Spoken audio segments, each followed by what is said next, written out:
sido probablemente la mayor crisis de la cultura occidental en el sentido físico, que ha sido la crisis del siglo XIV, ¿no? O sea, eso estaría fuera de lugar. Yo dediqué mucho tiempo a estudiar lo que sucedió en el siglo XIV, cuando en algunos territorios europeos desaparece la mitad de la población. La mitad de la población. Se ha dicho que Aragón nunca se recuperó demográficamente de lo que sucedió entonces. Entonces, yo entiendo que el análisis del presente queda muy iluminado cuando se compara con experiencias similares del pasado.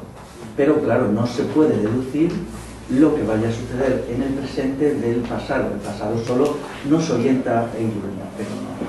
Entonces aquí trataré de diversas crisis, por ejemplo, la famosa crisis del siglo III, el momento de declive del mundo romano, la crisis del siglo XIV, que para mí ha sido, bueno, sigue siendo un misterio que me hace, cuando yo pienso en ella, siempre me pone en duda mis conocimientos que pueda tener de historia, porque si alguien me pregunta escuetamente qué pasó en el siglo XIV, por qué pasó, no tengo respuesta. Es un misterio, ni la tiene nadie.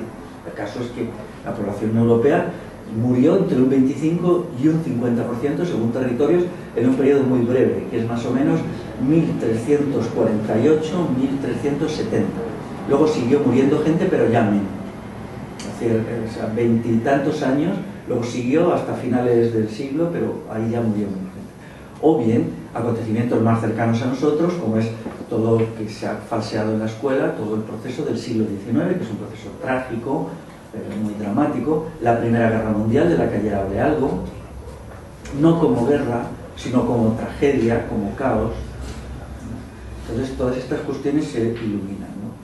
Entonces, claro, porque ahora mismo podemos, aquí tengo esta cita que es del País de junio pasado, de un señor que se llama Ratchman, Gideon Ratchman, que dice: Occidente ha entrado en una era de ansiedad. Esto es muy interesante, ¿no? Esto es muy interesante. Comprender la situación actual, este artículo es decisivo, ¿no? Pero claro, una era de ansiedad, ¿qué significa una era de ansiedad? ¿Qué puede pasar, ¿no? Entonces nos puede iluminar mucho, sobre todo cuando son realidades muy nuevas que nos cuesta trabajo comprender, por lo menos a mí me cuesta, ¿no? Entonces podemos parar, se hace un debate y podemos seguir, ¿no? La parte tuya podría estar relacionada también el fenómeno del siglo XIV de una complejidad descomunal. Yo creo que, bueno, se necesitaría un libro de 1000 páginas para entrar todo lo que sucedió, y está muy relacionado, quizá una de las hipótesis que yo manejo es la surgencia de los estados modernos, o todavía premodernos, ¿no? Hay una tesis que yo he desarrollado, que es, bueno, produjo un colapso poblacional, hay un momento es muy curioso, ¿no? Ahora en Inglaterra están haciendo estudios, por supuesto, la explicación simplona y fácil es que es la peste negra, ¿no? Están localizando la bacteria de la peste en restos óseos de muertos. Hace poco en un cementerio inglés están estudiando, ¿no? Pero bueno, eso es completamente... la peste es una consecuencia, no la causa. Hay muchas más. O sea, la peste se da cuando las sociedades occidentales ya se habían hundido en el caos.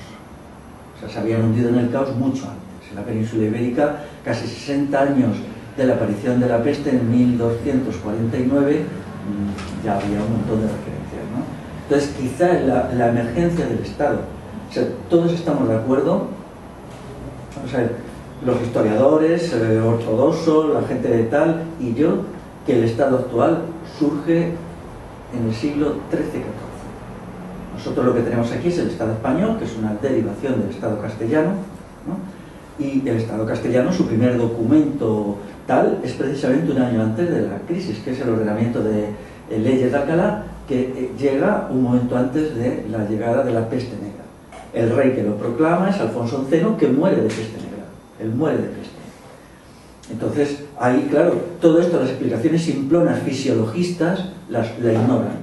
Bueno, aunque no sepamos explicarlo muy bien, tendríamos que hacer como una pizarra y decir, bueno, ¿qué acontecimientos son importantes de la época? La peste, la emergencia del Estado. Ya muy anteriormente ya se anuncia, ¿no?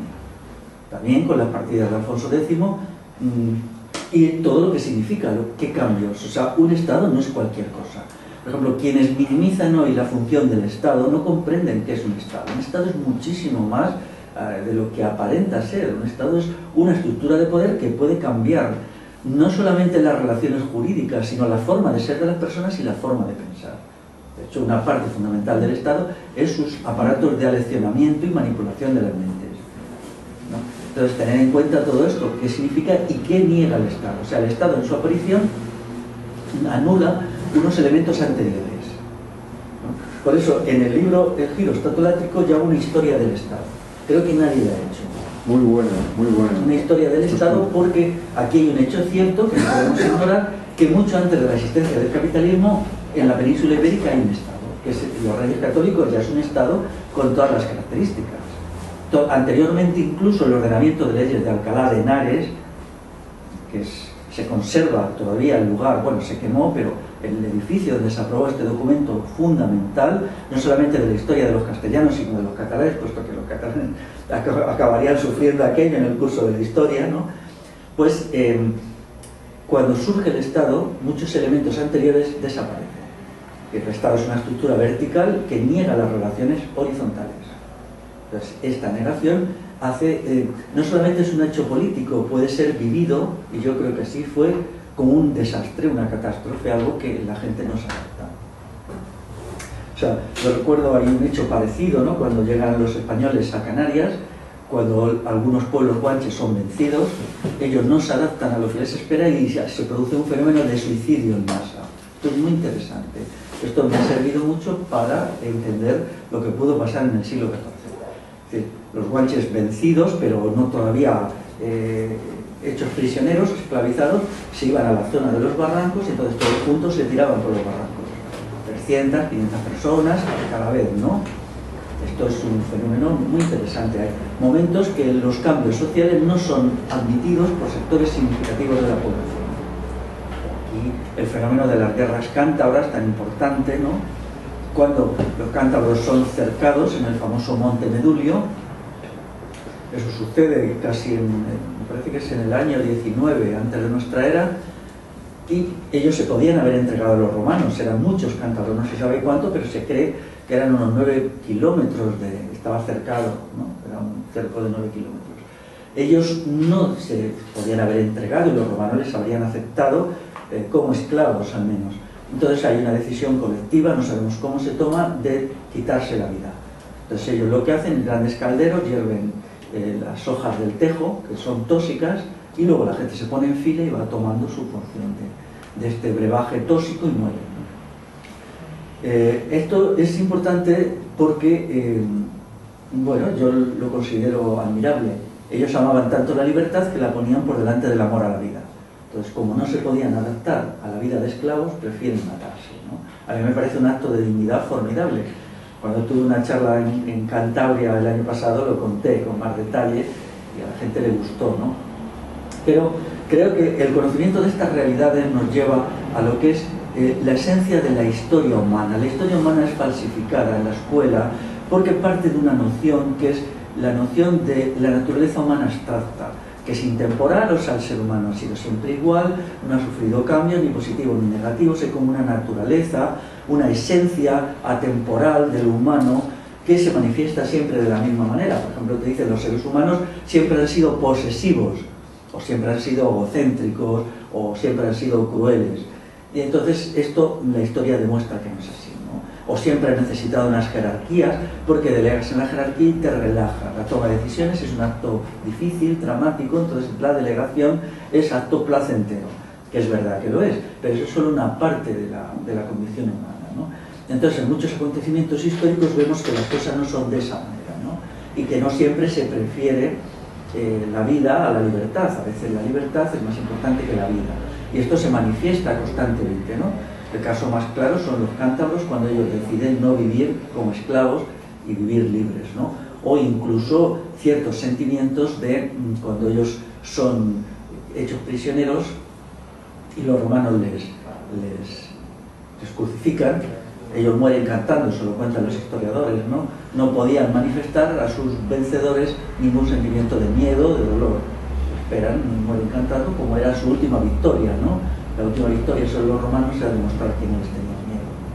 No podían vencerle con las armas, sí, pero sí espiritualmente, ¿no? Y hoy, 2000 años después, nos ha llegado esa historia, ¿no? Estas son lecciones fundamentales, ¿no? La sociedad actual no es así, ¿no? La sociedad actual pone el bienestar por encima de todo, la supervivencia física. Bueno, de lo que sale de ahí son personas muy ramplonas, muy limitadas, personas mínimas, ¿no? Sujetos mínimos. Entonces, el Estado es una cuestión muy delicada, ¿no? Muy.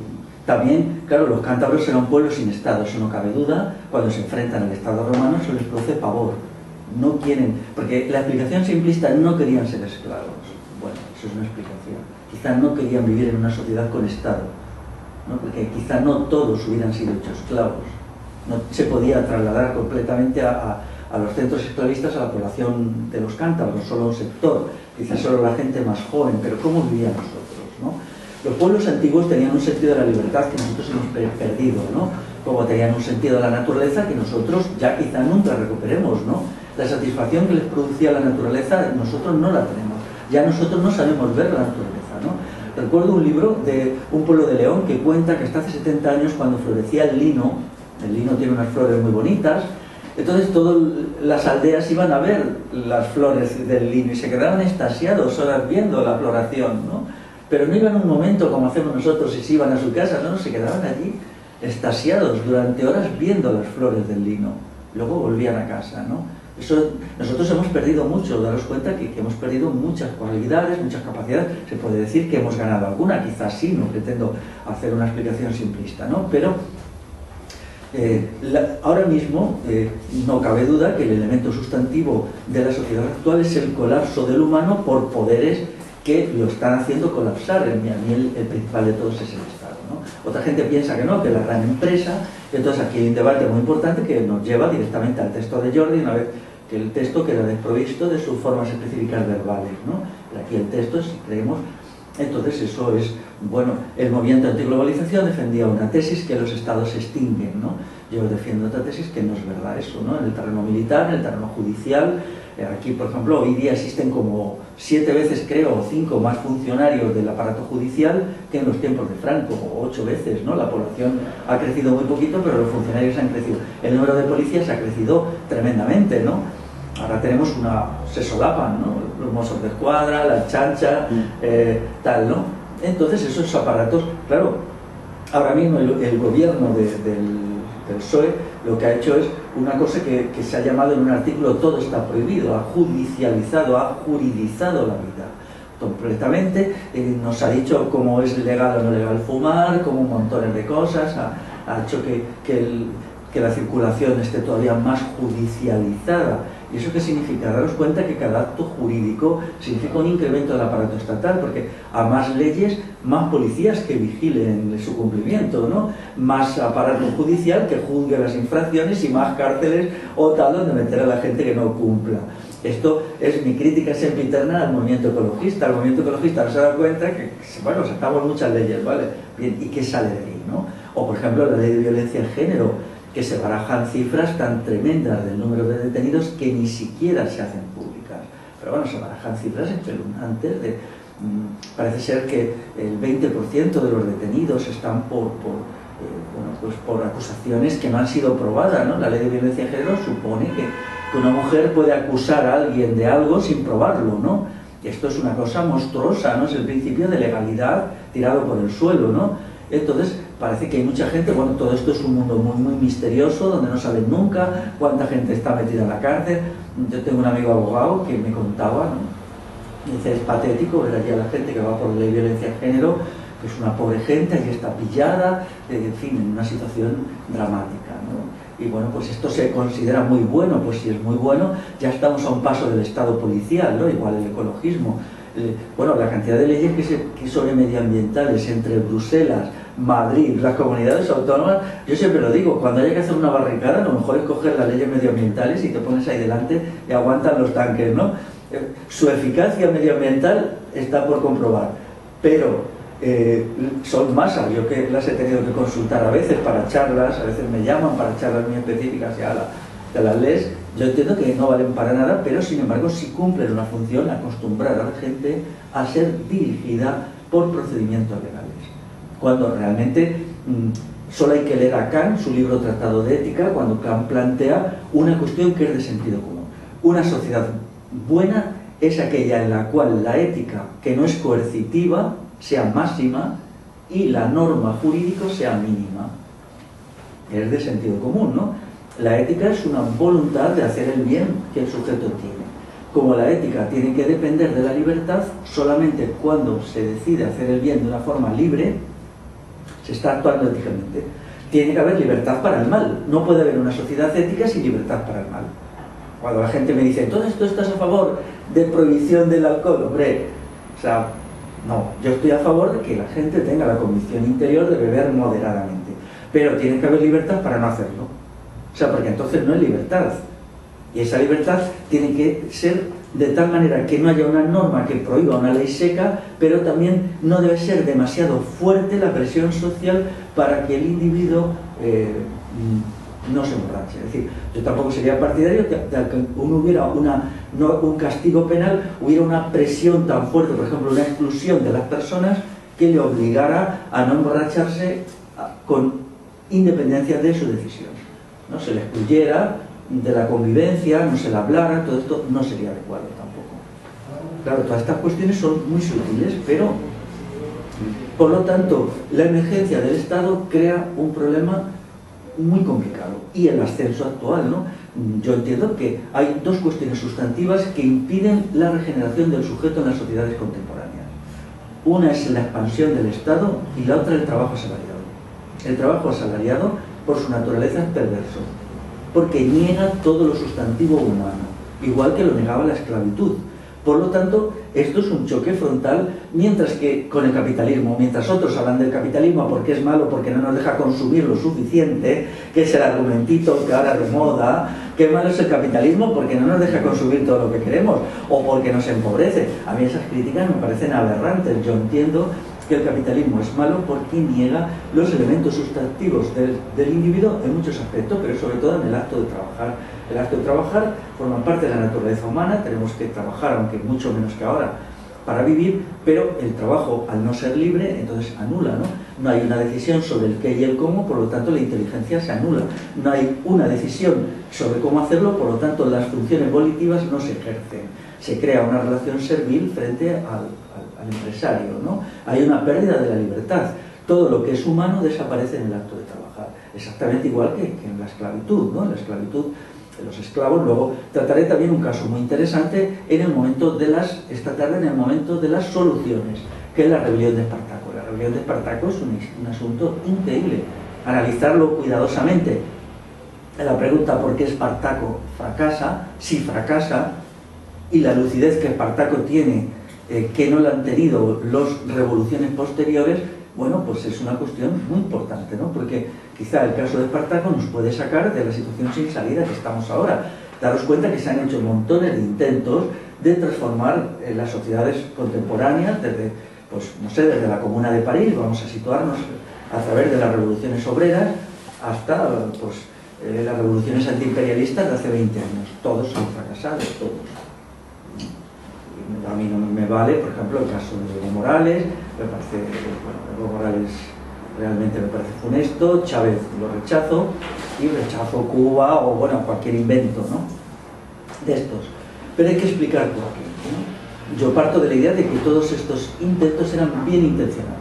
No puede partirse de la idea, incluso el mismo fenómeno del estalinismo, hay que entenderlo como qué sucede cuando uno se enfrenta a la transformación social con ideas equivocadas.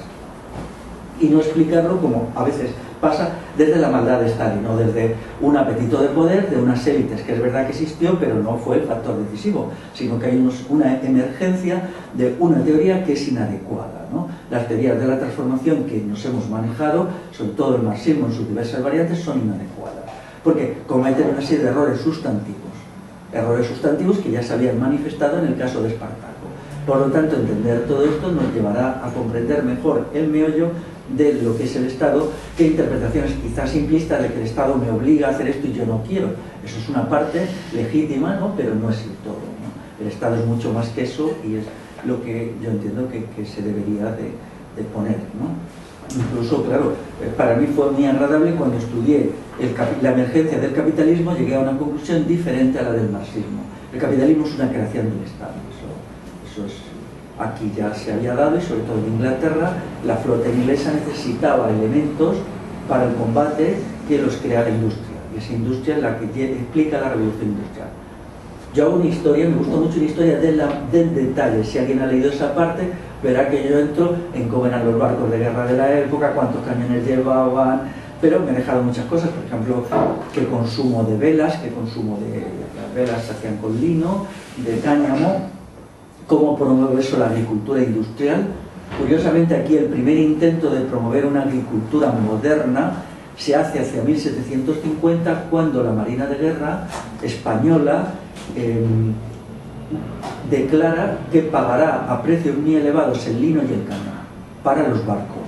Entonces, inmediatamente, en muchas zonas, por ejemplo en Granada, se abandona la agricultura de semi-autoconsumo para plantar grandes cantidades de lino y cáñamo que luego se vendían a precios remuneradores a la Marina de Guerra. Eso es el primer caso comprobado de que se está introduciendo un sistema productivo capitalista en la agricultura. Bueno, el primero es la mesta, que está también ligada a los apetitos imperiales de los Austria, los Habsburgo, para conquistar Europa. Entonces la mesta, que es una aberración, ¿no? No sé si entendéis esto, ¿no?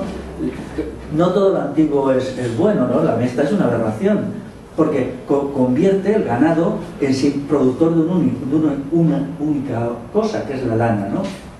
Cuando antiguamente el ganado producía no solamente lana, carne, piel y sobre todo estiércol.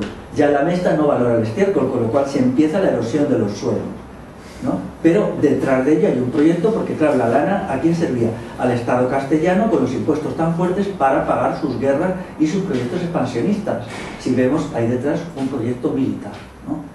Y bueno, pues esto va sucediendo. Incluso el primer intento de convertir el bosque alto de la península ibérica en mercancía, en semi-mercancía todavía, es la ley de la Marina de Guerra, que convierte muchos bosques, los expropian a las comunidades rurales para sacar de ellos la madera que necesitaban para los barcos de madera grandes, ¿no?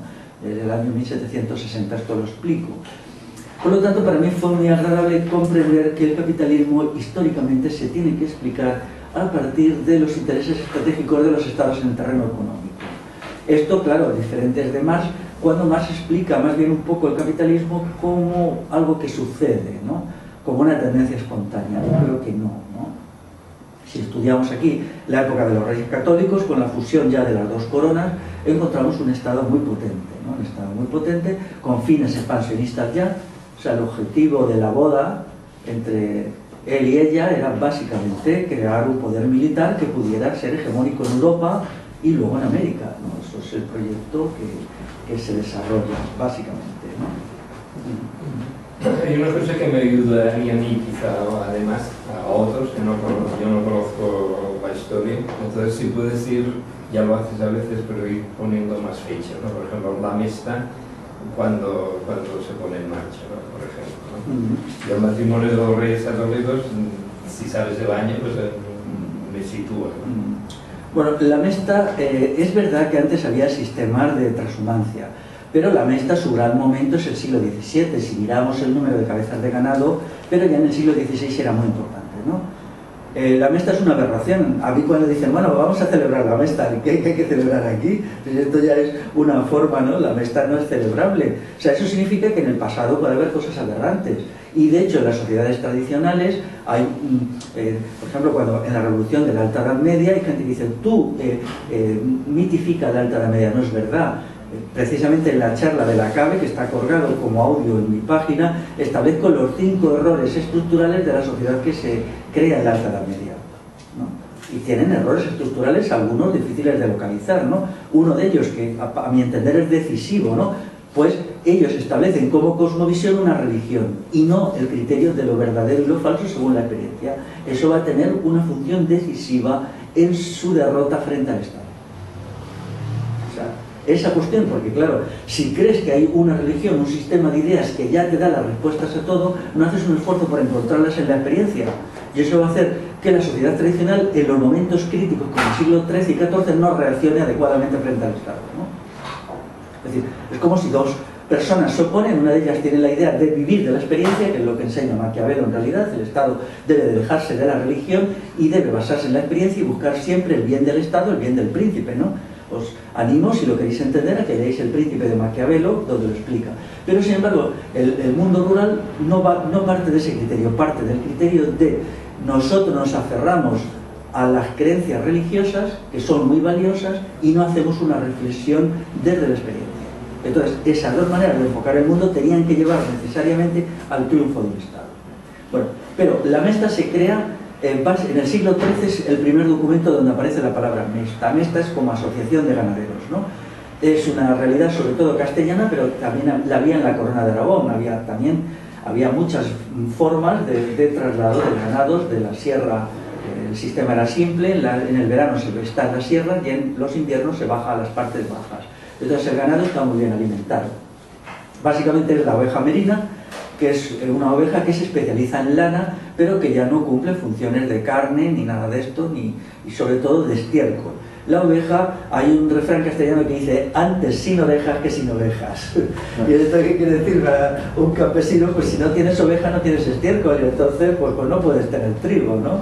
Y se tenían las ovejas, yo esto lo recuerdo cuando yo era pequeño, se tenía a todo el mundo 60, 80 ovejas en mi tierra, pues para sobre todo el estiércol, lo que se valoraba era el estiércol, ¿no? Los corderos también, y la lana, pero sobre todo era el estiércol porque era decisivo, ¿no? Y esto es lo que te dice, ¿no? Y entonces se desarrolla lentamente. Los reyes católicos ya le dan algún nivel de privilegios, pero sobre todo son los austrias los que la convierten en una fuente de ingresos. La lana se sacaba por los puertos del norte, por Santander, por Laredo y por Bilbao, y se exportaba al norte de Europa. Y claro, cada paca de lana pues pagaba un impuesto muy fuerte, y ese era el negocio del Estado en realidad, ¿no? Los reyes católicos se organizan, se casan, me parece, hacia 1780, 1480. Vale. Más o menos, ¿eh? Bueno, hubo una experiencia fraudulenta, ella no era la heredera legal, era Juana la Beltraneja, entonces hacen una guerra, ella se subleva contra su hermanastra, o no, su sobrina, era su sobrina. Hace poco estuve en Segovia visitando la iglesia donde la reina Isabel es proclamada reina ilegítimamente, ¿no? Lo que hay detrás era un proyecto imperial, ¿no? Ella representaba el imperialismo castellano más que la Beltraneja, que representaba los procedimientos antiguos. Bueno, yo pienso que la Beltraneja, la pobre, no se enteraba de casi nada, ¿no? Y entonces las élites mandantes deciden dejarla a ella, que era la hija del rey Enrique IV, porque Isabel era hermana del rey, o sea, ella no era la heredera legítima, ¿no? Y luego se busca una unidad peninsular para convertir en una potencia, puesto que la Corona de Aragón había sido un antecedente en el colonialismo, en el imperialismo. Esto a alguna gente catalanista no le gusta oírlo, pero es verdad, ¿no? Se había ya conquistado Atenas y tal. Entonces pues se busca una fusión, un proyecto imperialista que funciona realmente, ¿no? A la muerte de los reyes católicos, la corona castellana, unida a la aragonesa, pero ya la aragonesa inmediatamente se la deja en una situación de subordinación, va a conseguir pues ser una potencia mundial, o la potencia, o por lo menos europea, ¿no? Esto entiendo que es un proyecto estratégico llevado adelante sobre todo por las clases altas castellanas, el alto clero, los señores y alguna gente, ¿no? Era un momento que obviamente Castilla era muy pujante, era muy rica, tenía mucha población y todo esto, ¿no? Vamos a entrar en los anuncios de catástrofes actuales, los anuncios de catástrofes que es lo que ahora pues vamos a ver las diversas exposiciones, ¿no? Bueno, la principal expresión de catastrofismo en la sociedad actual, o de angustia, viene relacionada con lo económico, ¿no? Ahora mismo la crisis económica ha creado un estado de angustia, incluso en amplios sectores de la población, sobre su futuro, el futuro de las pensiones, el futuro del empleo, el futuro del nivel de vida, ¿no? El futuro de la sanidad llamada pública, que yo digo estatal. Entonces, esto es lo que está siendo el motor del 15M. Las manifestaciones del 15 de octubre, que yo he calculado 800.000 personas que salen a la calle, sobre todo están movidas por un temor económico al futuro. Un futuro inmediato. Todo esto, claro, las noticias que llegan casi cada día son, si un día son alarmantes, al día siguiente son más alarmantes, ¿no? Hay luego que investigar la naturaleza de la crisis económica actual, que es muy peculiar. Aunque hay una teoría abstracta de las crisis capitalistas, esto no es real. Cada crisis que ha habido en la historia tiene unas particularidades muy específicas y muy distintas a otras. Puede ser que hay unos elementos comunes, quizá los haya, pero las crisis se diferencian. Entonces, esto ha llegado en algunas personas a producir un estado casi psíquico de terror o temor, ¿no? Se ven dentro de 20 años en una sociedad muy empobrecida, muy disminuida económicamente y con condiciones muy precarias de vida. ¿Esto es una percepción realista? Yo creo que sí, es bastante realista, pero no tanto como dice. Luego explicaré cuál es mi percepción de la crisis. Yo entiendo que estamos en un proceso en el cual más o menos vamos a perder un 5% de la capacidad de compra o de consumo anual. Eso significaría que en 5 años se perdería un tercio. Es decir, de tal manera que en 5 años la capacidad adquisitiva de la persona media en lo que llamamos España sería un tercio de la actual, que ya se ha ido perdiendo, ¿no? Estos datos son siempre muy aventurados. Nadie puede decir si va a ser un 5 o va a ser más o va a ser menos. Pero lo que yo rechazo es la idea de que de repente en 2 o 3 años nos vamos a encontrar en la miseria, poco menos que como Somalia. Eso no hay ninguna base que lo defienda.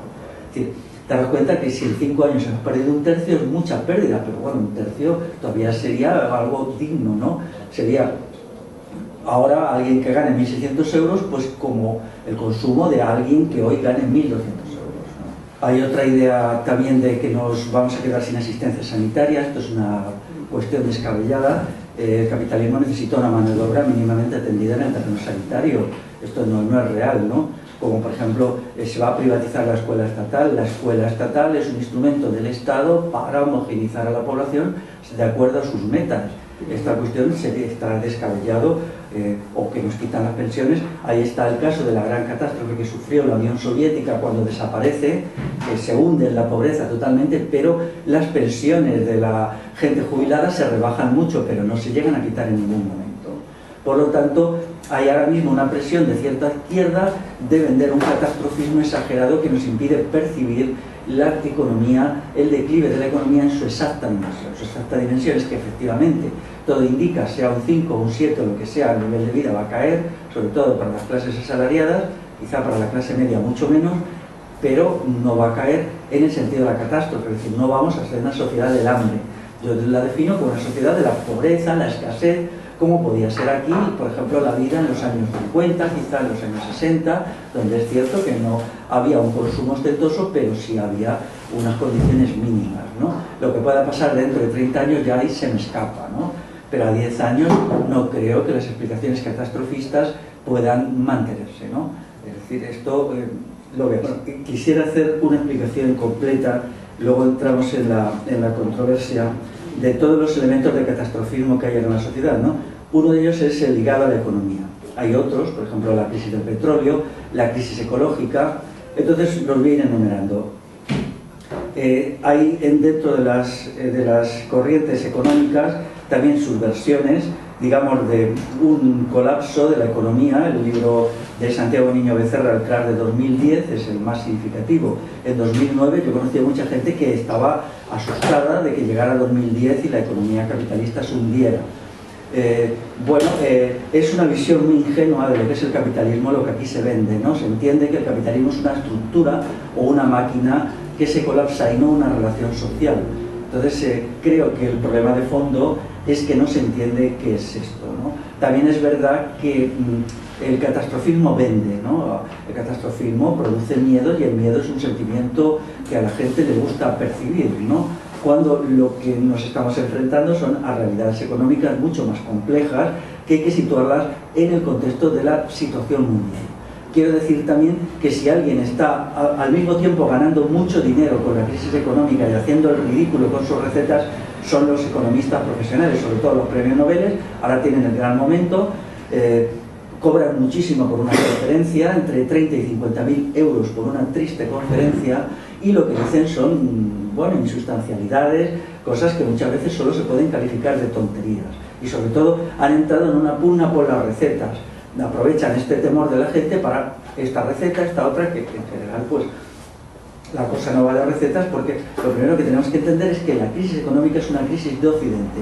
Oriente no está en crisis. Aquí el autor este que yo digo lo dice explícitamente, ¿no? Dice, hay una crisis de ansiedad solo en Occidente. En Oriente hay una situación de confianza, lo dice explícitamente, ¿no? Entonces, esto hace que nuestra percepción de la crisis cambie. Hace un par de días comentaban en el periódico las manifestaciones que hay en China, un poco movidas por todo lo que está pasando en Europa también. Entonces, a lo mejor no sabemos tanto de cuáles son las crisis chinas, cómo viven los chinos, los indios, pero yo sí que creo que hay una cierta crisis. Ellos son más capitalistas que cualquiera. Y ahora mismo creo que están empezando a darse cuenta igual que nosotros, ¿no? Bueno, vamos a ver, aquí, en China hay muchas movilizaciones, pero son por problemas parciales, siempre. O sea, no se cuestiona la estructura del Estado, el poder hegemónico del Partido Comunista, ni hay una conciencia de que la sociedad tiene que cambiar, ni siquiera en un sentido parlamentarista. Pero es verdad que hay muchas movilizaciones, sí, sí.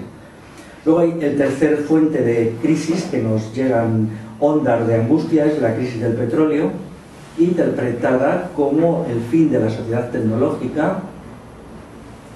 Estos son saltos muy aventurados. Se ha hecho una aproximación muy rápida que el pico del petróleo se ha alcanzado ya, entonces entramos en la etapa descendente. Bueno, yo sobre esto soy bastante escéptico, ¿no? Y no creo que las cosas sean tan simples, y que es verdad que el petróleo y todos sus similares en algún momento desaparecerán, pero es muy distinto que lo hagan en un proceso de 10-15 años que lo hagan en un proceso de 100. Hay algunos estudios que indican que en 100 años será más probable que en poco tiempo. Al respecto hay un hecho que las élites del poder no están preocupadas por lo del petróleo, ¿no? Ellos hacen sus cálculos, ven cómo lo pueden sustituir, y es mucho decir que la sociedad tecnológica desaparecería y que todo esto sería un cambio, una catástrofe o yo que sé qué, ¿no?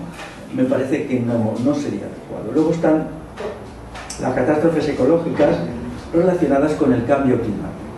Pero hay otras para mí más importantes, por ejemplo, la pérdida de la fertilidad de los suelos me parece un problema más grave que todo eso. Todos los factores que miden la fertilidad de los suelos están declinando desde los años 80 y los rendimientos de los suelos agrícolas están cayendo en los últimos 30 años. O sea, hoy es normal que para conseguir la misma cosecha que hace 40 años se tengan que incorporar más insumos, más pesticidas, me estoy refiriendo a la agricultura industrial, más herbicidas, más de todo, ¿no? Porque, claro, hay un proceso de degradación de los suelos, hay otras cuestiones menos habladas, por ejemplo, la deforestación mundial, que yo creo que es una causa fundamental del cambio climático. Yo entiendo que el cambio climático es más ligado a esto que a los gases de efecto invernadero. Y de aquí hay cuestiones muy preocupantes, ¿no? Hay muy preocupantes, pero no podemos evaluar qué es lo que pasará. Si hay cosas, por ejemplo, el proceso de erosión de los suelos en la península ibérica es espeluznante, los datos son tremendos, y esto ha sucedido en 100 años, ¿no? En 100 años zonas que estaban muy forestadas. Yo, como dije ayer, he estudiado muy bien la introducción del cultivo del olivo. El olivo hace 150 años prácticamente no se usaba, había muy poco olivo, se introduce a partir de 1860 y eso ha sido una catástrofe ecológica descomunal, ¿no? El descuaje del monte para introducir el olivar origina que los suelos queden una temporada desprovistos de vegetación y son erosionados, se han erosionado, durante un tiempo el árbol no cumple su función porque no existe de aportar humedad, y todo esto tuvo que ser catastrófica. Yo lo he estudiado en algún caso muy particular y he visto qué sucede cuando, por ejemplo, un castañar es eliminado para introducir olivos en los montes de Toledo, y te das cuenta que es una destrucción, no solamente por un criterio que es el aceite de oliva, que se utiliza al principio para la industria. Al principio el aceite de oliva no se utilizaba para la alimentación humana, el primer uso que se hace es para la industria, se exportaba sobre todo a Alemania, y luego ya cuando hay sucedáneos es cuando se impone a la alimentación humana, ¿no? Hacia 1910. Entonces, bueno, se podrían explicar montones de particularidades que son todas muy inquietantes, pero estas son fundamentalmente, yo las he dividido en 4 partes, o 3, las crisis causadas por la economía, las crisis del petróleo y de la energía y las catástrofes medioambientales. Todas ellas unidas hacen que el panorama sea inquietante. No podemos negar ninguna de las tres, ¿no? La diferencia está en que tenemos que evaluar su intensidad, forma cómo se van a desarrollar en el tiempo y sobre todo si son la única forma de crisis o no. Esta es mi diferencia principal. Es decir, daros cuenta que estas tres crisis son de naturaleza somática, afectan al soma de los seres humanos, ¿no? O sea, afectan al cuerpo, la primera nos impide comer, la segunda nos impide desenvolvernos tecnológicamente y la tercera nos impide también comer, ¿no? Puesto que generalmente los ecologistas no plantean la crisis medioambiental más que como una expresión del declive de los factores que permiten obtener alimentos sanos, ¿no? Sin embargo, yo sí introduzco otras crisis mucho más importantes, como es, para mí hay una crisis decisiva que es la crisis de la verdad, ¿no? Las sociedades actuales están ancladas en la mentira lo llena todo, y entonces eso es fundamental porque nos impide entender incluso la naturaleza de la crisis, ¿no? La naturaleza de las crisis físicas. Por ejemplo, cuando se ha construido la ciencia económica como un conjunto descomunal de mentiras y vulgares tonterías, ya no somos capaces de entender la economía, ¿no? Es decir, si yo digo a alguien que a mí me convence mucho más las tesis de Sócrates sobre la economía, en su texto a la apología de Sócrates, que los tropecientos mil libros de economía que yo me he leído, 3 años de mi vida los tiré a la basura tontamente leyendo libros de economistas, hasta que ya me cansé y dije basta, o sea que sé un poquito de qué van las cosas. No libros de economía de izquierda, no, yo ahí leía de todo, ¿no? Las tesis de Sócrates, que la podéis leer en la apología de Sócrates de Platón, es muy simple y tiene una gran verdad, no digo que total, viene a decir que si una sociedad está bien estructurada en el terreno político y en el terreno moral, la economía va sola. Es decir, cuando se entiende la economía no como la búsqueda de beneficios, sino como la satisfacción de las necesidades básicas de los seres humanos. Entonces esto es una tesis de sentido común, ¿no? De tal manera que cuando esta tesis es violada por el capitalismo es cuando tiene que surgir una ciencia de la economía, porque, bueno, Aristóteles explicó algo, pero muy poquito, ¿no? Entonces, es esta economía aberrante que hoy tenemos que, bueno, se dice busca beneficios, claro, busca beneficios, pero los beneficios es una forma de poder. O sea, vamos a ver cómo los beneficios son poder, ¿no? Ahora lo vemos en el caso de China. El caso de China es una forma de imperialismo que se basa exclusivamente en categorías económicas, mientras que el imperialismo británico más bien se basaba en la flota de guerra, ¿no? Primero se mandaba la flota de guerra, se machacaba a la gente y luego se les vendían cosas, ¿no? Sin embargo, China, como no puede competir con el poder militar Estados Unidos, lo que está haciendo es una conquista silenciosa, ¿no? Pero los resultados son casi los mismos. El poder en su forma económica, en su forma política, en su forma militar o jurídica o intelectual es poder, ¿no? Entonces, ese poder, al final el poder tiene una sustancia única, ¿no? Y se avanza a diversas vías. Puede ser que China en un momento decida acudir a la vía militar. Hay algunos síntomas que lo dicen, pero por ahora hace un poco a la chita callando, como dice, bueno, a ver, que no se note mucho, vamos a invertir en tal, vamos a sacar, a depredar el mundo entero y vamos a hacernos un poder económico, ¿no? Eso hace que la situación actual sea todavía más compleja, porque el poder económico lo tiene China y el poder militar lo tiene Estados Unidos. Se supone que Europa podría tener un poder cultural o un poder ideológico, no lo tiene. Europa es una potencia de desintegración en todos los sentidos, en todos. No es un poder militar, no es un poder económico, o lo está dejando de ser, no es un poder cultural, o sea, no es un poder demográfico. O sea, Europa está en una situación, daros cuenta, demográficamente Europa es catastrófica. Sin embargo, Estados Unidos no lo es. Estados Unidos mantiene su 2,1 hijos por mujer y se mantiene ahí. La economía estadounidense está muy tocada, está bastante mal, pero no lo está demográficamente y militarmente se mantiene. Entonces, todas estas cuestiones hay que unirlas. Por ejemplo, esto en las catástrofes que habitualmente oímos no se explica esto, ¿no? Europa es quizá el centro y ahora mismo pues está apareciendo ya en los aspectos económicos. Luego veremos muchas expresiones de la crisis económica que no son económicas. Por ejemplo, sus causas demográficas, sus causas tecnológicas. Nadie se está preocupando de cómo la tecnología es una causa fundamental de crisis económica. Una causa decisiva, no puede ser medida, yo no lo puedo demostrar, pero estoy personalmente convencido de que es así.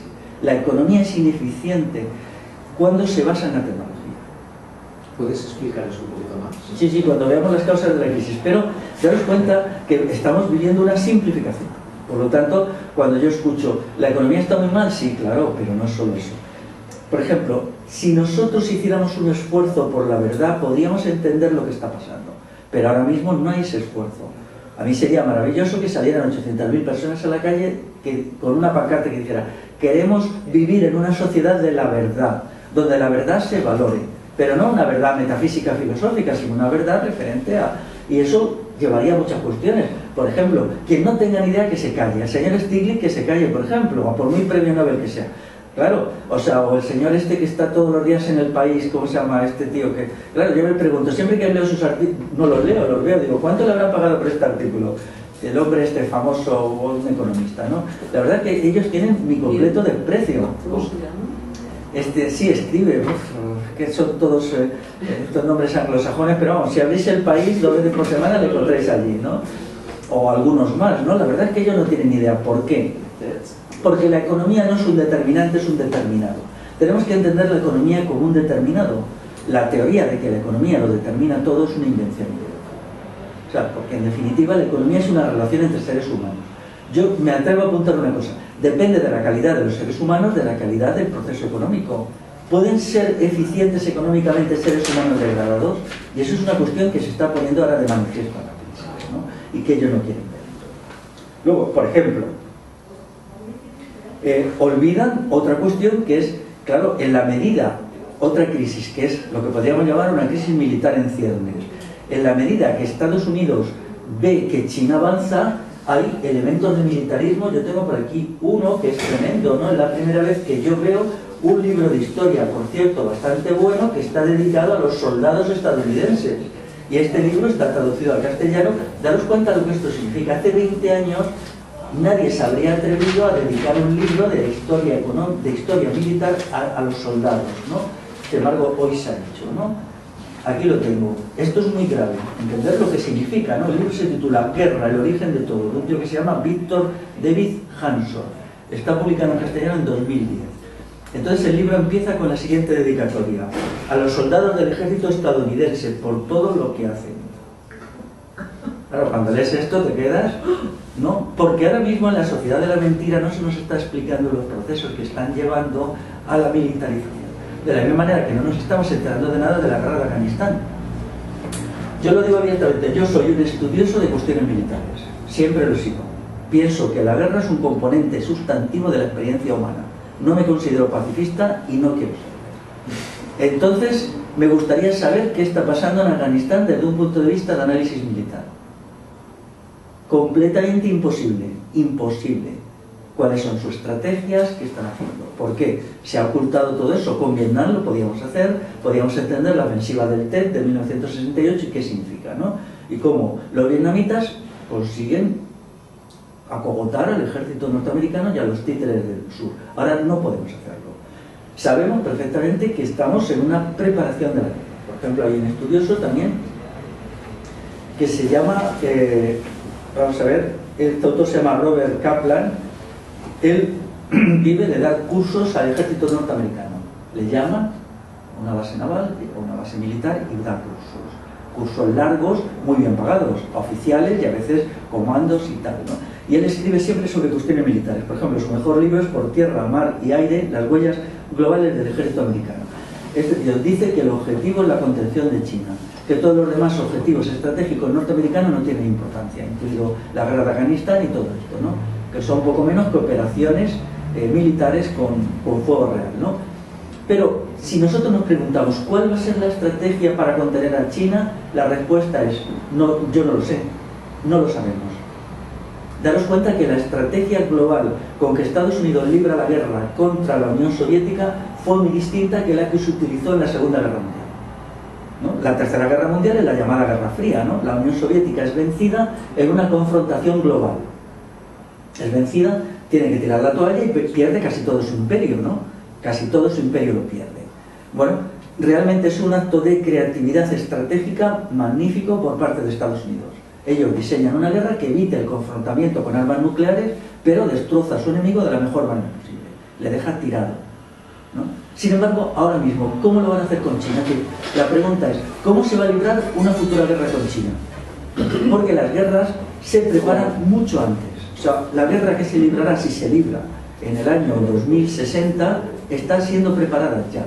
Porque un ejército no se organiza la estrategia y las formas de entender la guerra en 5 ni 10 años, ¿no? Sin embargo, no sabemos nada de ese asunto. ¿Cómo la harán? Yo mismo me lo pregunto. ¿Harán una repetición de la Tercera Guerra Mundial? ¿Qué maneras serán de desgaste a China? Solo sabemos pequeños detalles, muy pequeños detalles. Que Europa ha buscado un aliado estratégico que es el Islam. Todos los países islámicos, encabezados por Arabia Saudita, parece que va a ser el que va a equilibrar la debilidad de Europa para combatir a China, que son 1.400 millones de habitantes, cuando Europa y Estados Unidos se quedan me parece que son 700 millones, 800, ¿no?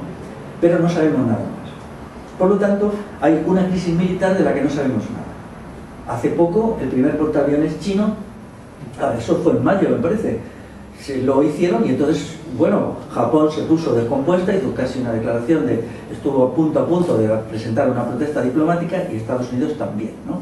Sin embargo, es obvio que China no puede ganar militarmente por el momento. Estados Unidos estableció con ella una estrategia muy interesante. A China le dejamos que cree las mercancías baratas y nosotros nos concentramos en las cosas importantes. Esa era la estrategia con China hace 20 años. Pero China les ha ganado. Ha ido mucho más deprisa de lo que se podía esperar económicamente, y entonces está desalojando a las mercancías europeas y americanas del mercado mundial. Les está quitando fuentes de recursos donde acumular capital, donde, bueno, todo esto, ¿no? Sobre todo en África. África está siendo ganada por los chinos, ¿no? Pero claro, tenemos que ver que toda confrontación económica culmina en una confrontación militar por un procedimiento u otro. La Segunda Guerra Mundial viene de ahí, ¿no? Hay unas potencias económicas decadentes y unas potencias económicas ascendentes. Francia e Inglaterra son las potencias que dominan el mercado mundial, pero ya no tienen una fuerza económica suficiente, pero lo dominan en el terreno militar. Tienen colonias y pueden prohibir la entrada de las mercancías alemanas o norteamericanas. Entonces hay dos potencias ascendentes, que es Alemania y Japón por un lado y Norteamérica por otro, que no pueden penetrar estos mercados. Entonces eso es la causa de la crisis de 1929, ¿no? La causa es Estados Unidos porque no tiene colonias, o las tiene insuficientemente, y Alemania y tal.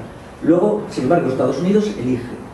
Podía haberse unido con Alemania contra las viejas potencias colonialistas, no elige esa estrategia. ¿Cómo se toman estas decisiones? Son muy complicadas. La historia que nos cuentan no es verdadera, no es toda la verdad de la historia, no sabemos lo que sucede. Incluso hoy la toma de decisiones que lleva a esas alianzas estratégicas no está clara, ¿no? Mucho más en el presente. Por lo tanto, nosotros arañamos, por ejemplo, hace poco arañamos en la realidad y no podemos saber.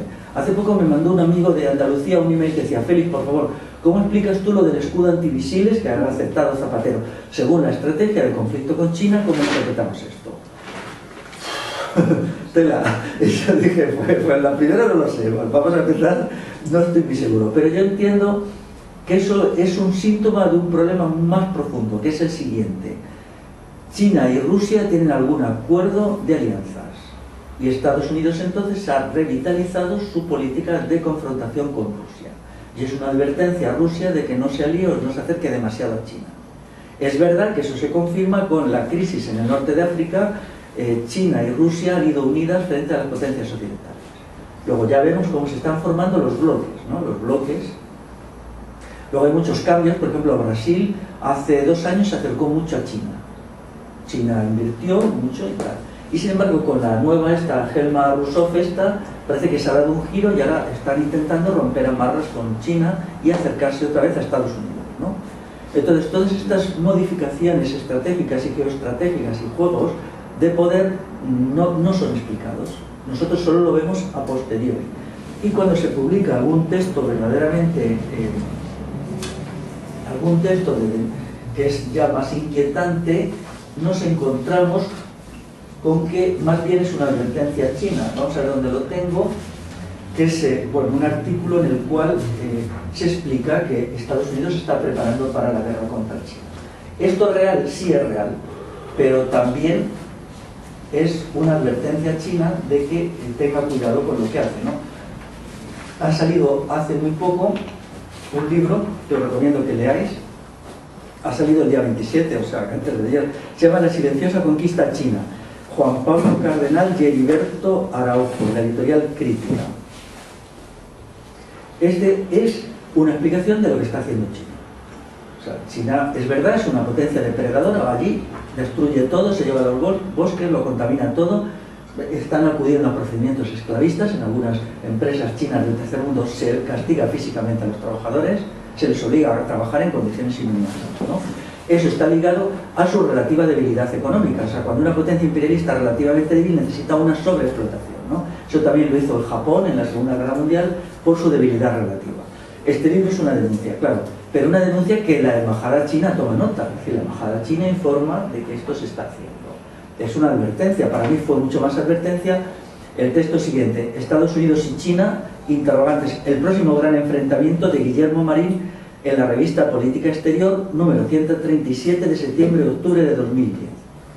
Este texto con toda claridad dice que de continuar el ascenso económico de China, Estados Unidos lo tendría que eliminar por una acción militar, una intervención militar. Esto ahora no es pensable, y ni siquiera la estrategia de Estados Unidos. Pero esto llega a la embajada china, que para eso tienen la gente que rastrea todo, y llega al gobierno chino y lo entienden como lo que es una amenaza. Si vosotros no aceptáis ciertas condiciones.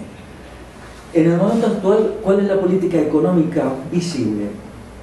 Estamos pasando de una economía del consumo a una economía de inversión y del ahorro. Esto es la política del PP y lo que está haciendo el PSOE también. Es decir, la sociedad de consumo está siendo sustituida por una sociedad de la inversión y la acumulación de capital, como existía en los años 50 aquí. Con el franquismo se crea una economía que invierte rápidamente capital y hace un gran desarrollo industrial. En realidad, el gran boom que sufre lo que se llama España en los años 60 es precedido por un boom mucho más silencioso de los años 50, que es el decisivo. En los años 50, por ejemplo, la SEA de Barcelona se abre en 1953, hay un gran auge. En 1959 se abre en Sidesa, que es la gran siderurgia esta de Avilés, que va a permitir que el consumo del acero per cápita, estoy dando las cifras de memoria, pero pase de 23 kilos al año a 280 o algo así. La inaugura Franco en 1959. Es decir, que en realidad la sociedad de consumo que ya se instaura aquí a finales de los años 60 y sobre todo los años 70 es la consecuencia de una sociedad de la inversión y el ahorro y la acumulación, ¿no? La primera medida que están tomando los países europeos con toda esta crisis es este cambio. O sea, la sociedad de consumo se sustituye por una sociedad de la acumulación. Europa necesita acumular, no puede vivir del crédito, tiene que tener su propio capital y sus propios recursos. Para la gente que vive en el catastrofismo hay un dato: en los últimos semestres lo que está yendo bastante bien son las exportaciones españolas de productos industriales, que han crecido un 10%. O sea, daros cuenta que tenemos que ver el conjunto como es, o sea, lo que va mal y lo que va bien. Y bueno, lo que va bien según los criterios capitalistas, no según los míos, claro. Pero bueno, es interesante. ¿Esto por qué? Es el resultado de los cambios que está habiendo en las empresas básicas, que están otra vez volviendo a producir mercancías que puedan encontrar un sitio en el mercado mundial, ¿no? Hay una tesis por ahí de un economista que dice que bastaría con que el 10%, con que los salarios reales bajaran un 10% para que muchas mercancías fueran competitivas en el mercado mundial, mercancías de lo que llamamos España, ¿no? Eso significaría una reducción del paro. El paro, en definitiva, tiene una causa en la situación del mercado. Hay una escuela en Estados Unidos que propone a levantar barreras aduaneras a las mercancías chinas. Y dicen un argumento que es de sentido común.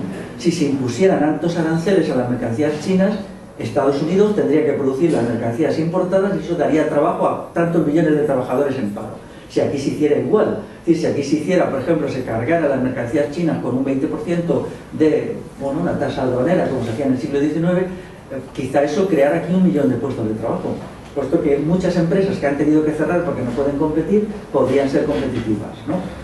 Pero claro, ¿eso qué significaría en el terreno geopolítico? Eso significaría, primero, un desafío a China, que China lo admitiría como un desafío militar. Y en segundo lugar, eso tiene muchos inconvenientes estrictamente económicos. Todas las medidas proteccionistas son muy problemáticas. Pero todas estas cuestiones en las élites del poder se están barajando. Igual que nosotros estamos aquí dilucidando qué puede pasar, las élites están teniendo debates a los que a nosotros no nos llega nada, lo que nos llega es propaganda. El 99,99% de lo que nosotros leemos o escuchamos es propaganda, pensado como propaganda. Es decir, el debate que hoy haya sobre cómo se va a hacer, nos enteraremos dentro de 3 años cuando tomen una medida y de repente, ¿no? Bueno, pues ha pasado algo, ¿no? Pero esto es mucho más importante que estas cositas que se dicen a la gente en las manis, se dice, bueno, pues es que nos van a quitar las pensiones y tal. Es obvio que para una mano de obra eficiente en una situación de hipercompetitividad tiene que ser atendida médicamente. Si la gente está enferma pues no es productiva. Entonces eso significa que esa tesis de que van a quitar el estado de bienestar, sección sanitaria, pues vamos, o sea, realmente es como mi familia criaba bueyes para tirar de las carretas. Si a mi abuelo que los criaba se le hubiera ocurrido tenerlos infraalimentados, pues hubieran tirado bien de las carretas, ¿no? Se hubieran negado su propio negocio. O mi otro abuelo criaba mulas, ¿no? A partir de yeguas. Entonces las mulas tenían que estar bien alimentadas para que las yeguas, para que las mulas tuvieran calidad, ¿no? Yo llamo a que se haga una cierta reflexión desde el sentido común y la lógica del capitalismo, y no desde meter miedo, yo no sé con qué intenciones, supongo que electorales, ¿no? Entonces, hay otra serie de catástrofes. Yo en mi libro Crisis y Utopía en el siglo XXI señalo 3 crisis sustantivas, ¿no? La crisis de la libertad, la crisis de la esencia concreta humana y la crisis de la civilización. En este caso yo diría de la civilización occidental. Esas crisis no interesan a nadie, por desgracia, ¿no? Pero es cierto que ha habido un colapso de la libertad. En la forma política está claro, pero ¿y la libertad civil? La libertad civil es muy importante. Todas estas regulaciones de que te dicen cuándo tienes que fumar, dentro de nada sacarán una ley de cómo tenemos que rascarnos una oreja, todas esas cosas son horripilancias. O sea, la libertad civil es sustantiva y debe ser defendida. Y las cosas en la vida normal se deben resolver por acuerdos entre las personas, por las costumbres, por algo que no sea un policía detrás diciéndote, ¿no? La libertad civil ahora está en una regresión pavorosa y sobre todo la está atacando a la izquierda. Y la libertad de conciencia también. Una sociedad dirigida en el pensamiento es ya algo real, ¿no? Ahora mismo ya no hay una sociedad de pensamiento libre, ni semilibre, ni un 1% libre, ¿no? Quedan pequeños reductos de la libertad de expresión, como el Plural 21, por el esfuerzo de Lluís, de Elba y de muchísima gente que mantienen esto en unas condiciones muy difíciles y con mucho sacrificio, ¿no? Quedan pequeños centros sociales, cosas, pero normalmente hoy vivimos una sociedad dirigida por adoctrinamientos descomunales, con operaciones que te dejan aterrado, ¿no? No olvidemos que en su lado malo el 15M es una operación política urdida en las alturas. Eso no hay quien lo dude, está urdida en las alturas. Lo que pasa es que luego se incorpora un sector de gente muy bien intencionada y yo decidí estar con esa gente. Pero vamos, a mí no me cabe duda que es una operación perfectamente planeada como fue toda la primavera árabe, ¿no? Ellos pueden hacer cosas, mover a millones de personas a partir de decisiones, de consignas, introducir argumentos que bueno, pues nos impiden pensar, ¿no? Yo todo esto creo que va precedido, si se me permite, por el movimiento antiglobalización, que para mí es nefasto, que introduce una idea atroz, que es que el Estado está desapareciendo.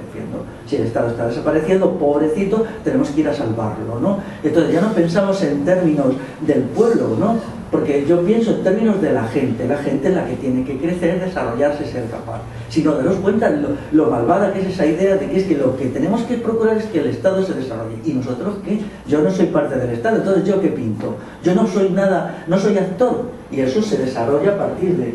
Luego, lees en internet, un señor dice que eso está financiado por fundaciones. Yo ya lo sabía, pero vamos, en parte de polémica con Jordi está vinculada ahí, ¿no? Lo tengo por aquí. El movimiento antiglobalización es un movimiento teledirigido. El texto está aquí y lo podéis encontrar en internet. Se llama Financiando la disidencia, quien paga manda. Y el autor es... A ver, ¿quién es el autor de esto? Michael Chusudowski.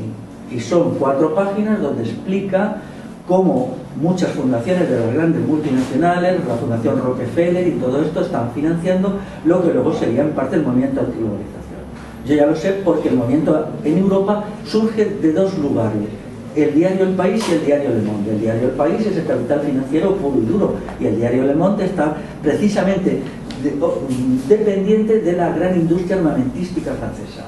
Yo les doy los datos en uno de mis libros y claro, realmente es muy importante defender indirectamente al Estado cuando lo que se pretende es que si el Estado crece militarmente, ¿no? Tenemos que entender que el Estado opera según niveles, ¿no? El Estado en primer lugar tiene a los ideólogos. Los ideólogos manipulan a la gente, ¿no? Supongamos que esa primera barrera de protección es vulnerada porque surja una gente lúcida que se ría de los ideólogos, ¿no? Entonces entramos en la segunda barrera, que es la barrera jurídica. Entonces a esa gente se la persigue jurídicamente por medio de multas y sanciones, ¿no? Si esa barrera es vulnerada, entramos en la barrera policial. La barrera policial es la represión directa en la calle, ¿no? Pero si la policía también es eliminada o pues rebasada, por ejemplo, queda en la calle superada por la gente, entonces interviene el ejército.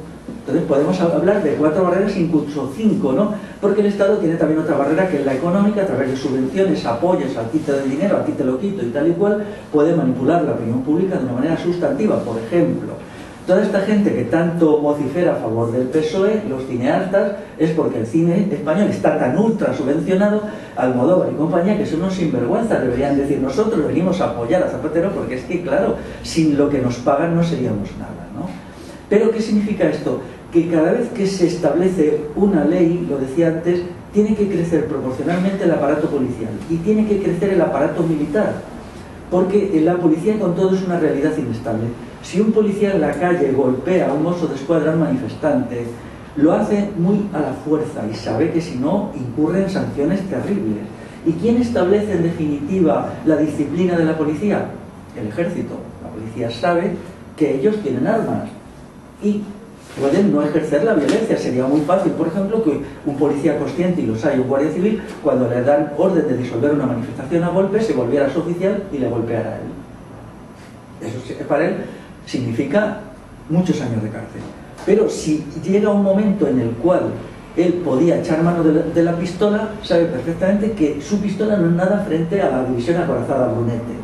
Por lo tanto, la cúspide del poder se sitúa en el aparato militar. Ahora lo estamos viendo en Siria, que en Siria la gente que duda en disparar contra los manifestantes, ¿no?, incluso con armas, algunos que se han sublevado han sido eliminados sobre el terreno por los oficiales, ¿no? Pero claro, hay una instancia militar última. Por lo tanto, el crecimiento de las instancias de poder no militar originan necesariamente un crecimiento del aparato militar, que es el poder en última instancia.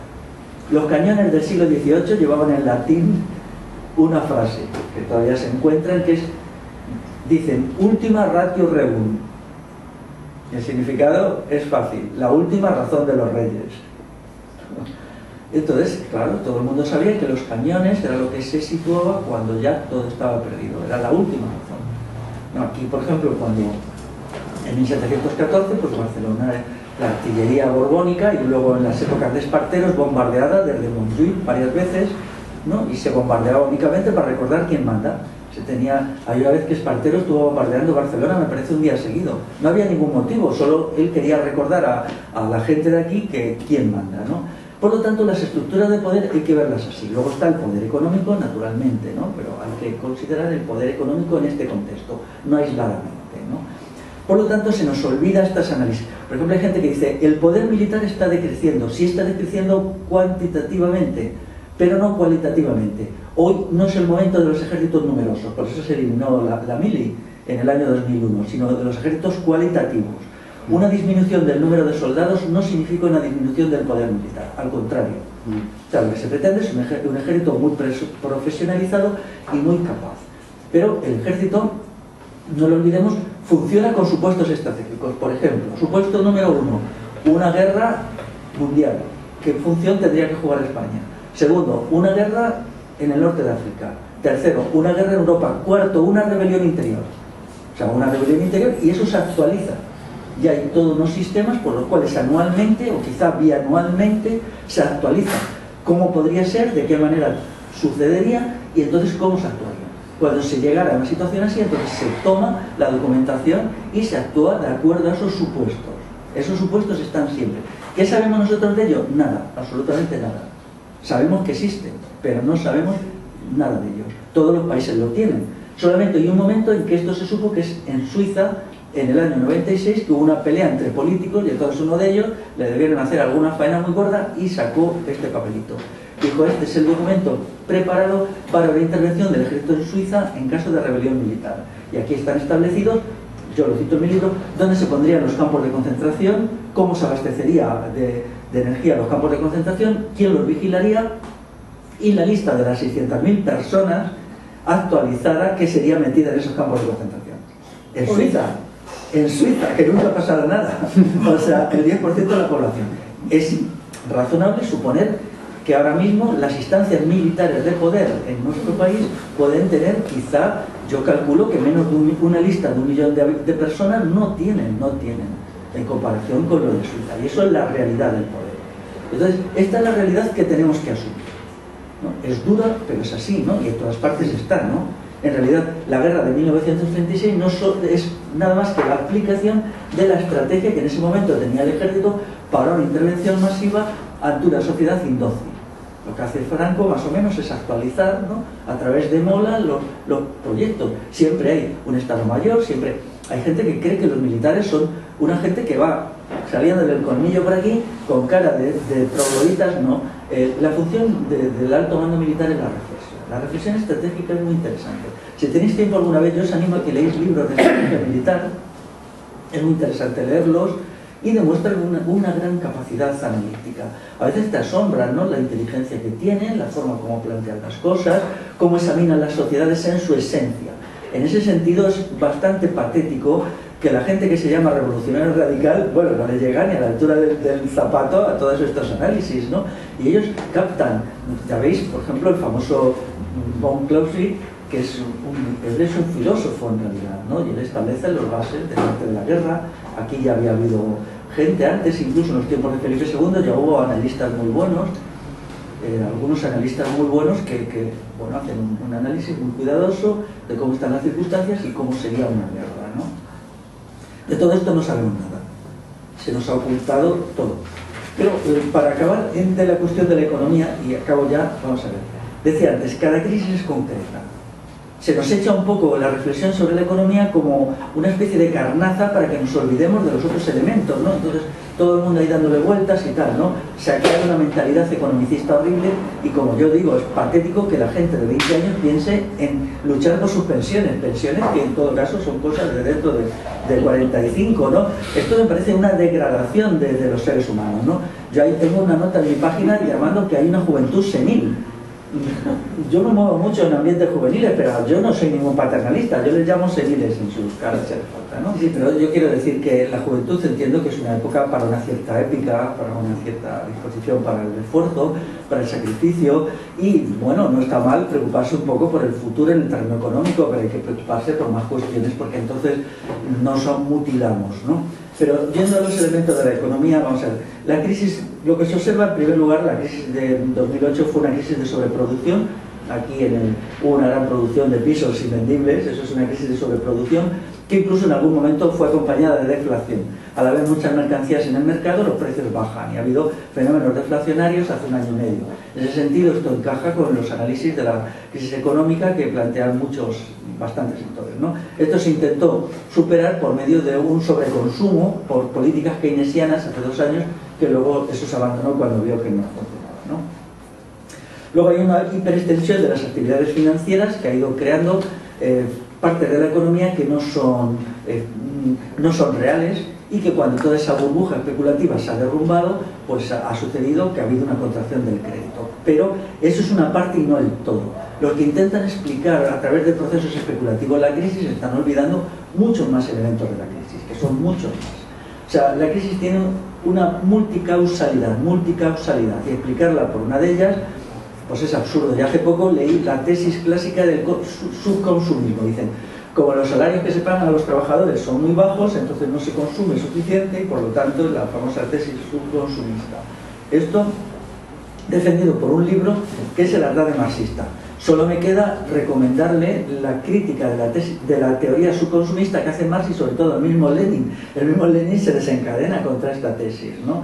Demuestra el estado de carencia intelectual en que estamos, que ni siquiera la gente que va de económica, de marxista, entiende la economía marxista.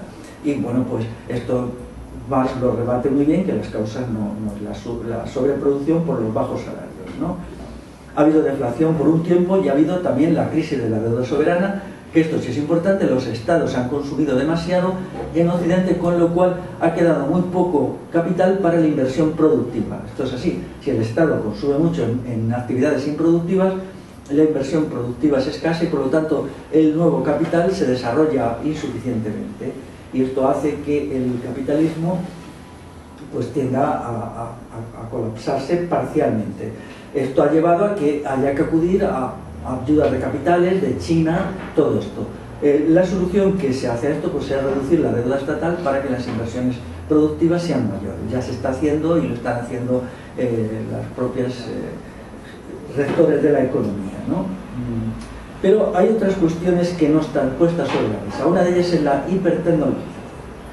Se nos dijo que hipertecnologización, exceso de tecnología. Vamos a ver, Occidente está siendo vencido en el mercado mundial por economías mucho menos tecnologizadas que Occidente. La producción china no se basa en una tecnología puntera, sino sobre todo en una tecnología media, una tecnología que en Occidente se consideraría atrasada. Se nos contó que la tecnología es tan productiva que, aplicada por una mano de obra bien educada, sana y todo eso, y satisfecha con el consumo, era imbatible, porque los productos tecnológicos permitirían una producción muy eficiente. Esto ya se ha demostrado que no es así. O sea, se ha demostrado sin ninguna divagación. Esto no es verdad, ¿no? Realmente son países de tecnología media, como es Brasil, como es la India, como es Indonesia, los que están ganando en el mercado mundial y haciéndose con cuotas crecientes. Por ejemplo, tengo aquí un dato que dice que China de 2002 a 2010 ha multiplicado por 6 su presencia en el mercado mundial. Es impresionante, impresionante, por 6. El mismo Turquía no tiene ninguna crisis económica. Turquía está creciendo al 8% del Producto Interior Bruto, al 9%. ¿Y cómo es Turquía? Pues como podía ser el Estado español hace 30 años, hace 40 años. Y sin embargo ellos no tienen problema. Esto nos lleva al meollo de la tecnología. ¿Qué es la tecnología? Si se entiende el origen del capitalismo como una derivación de las necesidades estratégicas del Estado, se entiende la tecnología sobre todo como tecnología de dominación y no como tecnología productiva. En las escuelas se enseña que la tecnología está vinculada a la producción. Yo entiendo que no. La tecnología sobre todo está vinculada a los aparatos de dominación. Es las necesidades de la flota de guerra inglesa la que lanza la revolución industrial y no un afán abstracto de acumulación de capital y de beneficios de los capitalistas. Los capitalistas ganaban mucho dinero porque el Estado británico creó las condiciones para que la acumulación de capital permitiera tener acero barato y todo esto que se necesita para un ejército potente, ¿no? Entonces, la tecnología actual en el momento en que está en Occidente es muy buena para el control político, los aparatos de poder militares, el control mediático, el control sociológico, pero no para la producción. O sea, nadie ha demostrado, y algunos estudios muy honrados, de que una fábrica tecnologizada sea más productiva y más eficiente en el sentido estrictamente productivo. Es más eficiente el control que los empresarios ejercen sobre los trabajadores, pero de ahí no sale más mercancía ni sale más trato. La tecnología tiene unos costes ocultos descomunales, que eso se engañan, es decir, los costes ocultos se pagan muy a menudo por subvenciones del Estado. Por ejemplo, si los tractores que se meten en la agricultura en los años 60 hubiera tenido que pagarlos el agricultor, el coste total, nunca hubiera habido una tecnologización del campo, porque el agricultor no pagaba el coste total del tractor. El tractor era en gran medida financiado por el Estado, en una proporción de cuánto, indirectamente es muy difícil de calcular, pero pongamos entre el 40, 60, 70%. Entonces, lo que está pagando el campesino es un tractor que no es el precio total. El precio total lo paga en parte el Estado.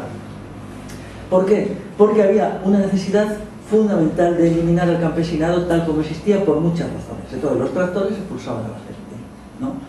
Entonces, todas estas operaciones se hacen siempre, ahora se han hecho igual con la informática. La informática ha sido financiada para introducir los elementos informáticos. ¿Quién se beneficia de la informática? Los ejércitos. Pero la tecnología informática solo puede ser viable en el sentido normal de la palabra cuando está generalizada. Entonces había que generalizarla en las sociedades. Y de esta generalización se encarga el Estado. Los costes ocultos de la tecnología son descomunales. Y llega un momento que parece, cuidado, yo no estoy diciendo que sea así exactamente, parece que este peso de la tecnología está devastando la economía o contribuyendo como un factor entre otros. Yo observo, yo empecé en unas fábricas muy tecnologizadas del sector del cemento y el hormigón cuando era muy jovencito, con 18 años, y yo tenía mis dudas de que aquello fuera tan eficaz como decían. Hoy está demostrado que la agricultura tecnificada y mecanizada actual no es más eficiente que la antigua. Eso está bien demostrado por análisis incluso como los que yo cito en mi libro, el famoso análisis que se hace en la provincia de Toledo, que demuestra que los rendimientos de la cebada no son superiores en los procedimientos modernos respecto a los tradicionales.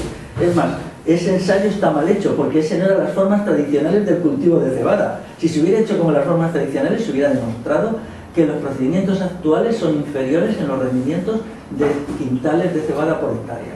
Y esto, bueno, es sabido y ya más o menos se acepta, pero bueno, se acepta con la boca pequeña, ¿no? Luego, por ejemplo, los costes ocultos de las granjas industriales son descomunales. A la gente no se le cuenta que las diputaciones tienen que tener una recogida de los cerdos muertos que se mueren por cientos y tienen que ir constantemente a recogerlos, tienen que pagar veterinarios. O sea, si nosotros calculamos todo el coste de los purines, ¿quién lo paga eso? El Estado a través de subvenciones, ¿no? Si eso tuviera que revertir en el precio de la carne de cerdo, la carne de cerdo quizá valiera 2 o 3 veces el precio actual, ¿no? Entonces lo que se hace siempre es introducir un elemento distorsionador que es el Estado. Yo no estoy defendiendo lo del mercado, puesto que el mercado nunca ha existido más que como dentro de la estrategia de dominación, ¿no? Esta cuestión es muy interesante, ¿no? Pero bueno, la dejo aquí. Hay otro factor más de la crisis económica que es la degradación de la mano de obra. Cuando yo planteo decir esto, el sujeto se está degradando y tal, parece que lo planteo de una manera lírica, como un lirismo o como un objetivo político, porque claro, si nos degradamos intelectualmente no vamos a hacer la revolución integral que yo propongo, y es verdad, ¿no? Pero quizá el sujeto está ya tan degradado que empieza a no ser efectivo en la producción. Yo hablo con mucha gente. Mira, ayer uno de los chicos que estuvo aquí, que él es ingeniero y es de Barcelona y está trabajando en la construcción, en lo que hay hoy, que yo lo conozco desde hace bastante, estos 3 hermanos, bueno, ellos son nietos de un antiguo dirigente cenetista, Ramón Alomá, y bueno, yo me identifico mucho con algunas cosas de su abuelo y eso nos une. Pues me decía que hay que ver qué nivel de degradación había entre los trabajadores de la construcción hoy, ¿no? Que él estaba impresionando. Lo hablo con mucha gente, llego muchas preguntas y efectivamente, hoy se ha llegado a una situación en que la degradación del sujeto empieza a ser antieconómica. Esto ya también pasó en la sociedad esclavista. La sociedad esclavista creó un tipo de esclavo tan degradado, tan incapaz, que ya no era capaz de cumplir efectivamente. Por ejemplo, la degradación intelectual es muy importante. El trabajador degradado intelectualmente es bueno como ser servil, ¿no? Porque la inteligencia es un elemento de rebelión. Pensamos y nos sublevamos, ¿no? Si no superamos el marco de lo que pensamos, no nos sublevamos. La inteligencia es muy importante. Pero ese sujeto es productivo realmente cuando llega a la producción, ¿qué es capaz de hacer? O sea, porque a veces encontramos muchas veces, yo observo gente en la producción que es una torpeza tan impresionante que, bueno, ¿por qué no medimos la productividad del trabajo de esta persona? Ya sabéis que hay muchos libros que los miden y la remiden y venga tal, ¿no? Entonces de la Organización Científica del Trabajo. Yo entiendo que Occidente ha llegado a tal degradación del sujeto que ya no es capaz de elaborar unos bienes y servicios competitivos en el mercado mundial. Pero esta degradación del sujeto se ha producido por razones políticas. Daros cuenta que hace 40 años Occidente estaba en una situación difícil, sea bueno o malo. Por ejemplo, en el año 69 hay una rebelión en Italia de los trabajadores italianos, en el otoño aquel, que llegaba en un momento casi a convertirse en un proceso insurreccional. Aquí en la transición también hay un momento que parece que la situación social iba a saltar los sucesos de Victoria, ¿no? Bueno, eso se controla a través de unos mecanismos que son la sociedad de consumo, la degradación del sujeto, la introducción de una serie de ideologías, de la apatía, de la bulia, del desinterés. Pero claro, 40 años después, ¿qué efectos está haciendo en la producción? Yo no lo hago como afirmación, sino como hipótesis.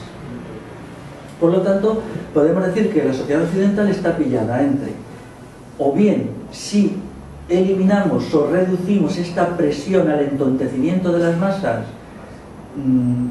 peligra como realidad política de unas élites económicas, políticas y militares y si lo reforzamos demasiado nos derrumbamos porque no tenemos capacidades productivas, ¿no? Entonces, ¿esto qué significa? Que la estructura de las sociedades es disyuntiva, que lo político y lo económico no van unidos. Esto es un hecho importante, ¿no?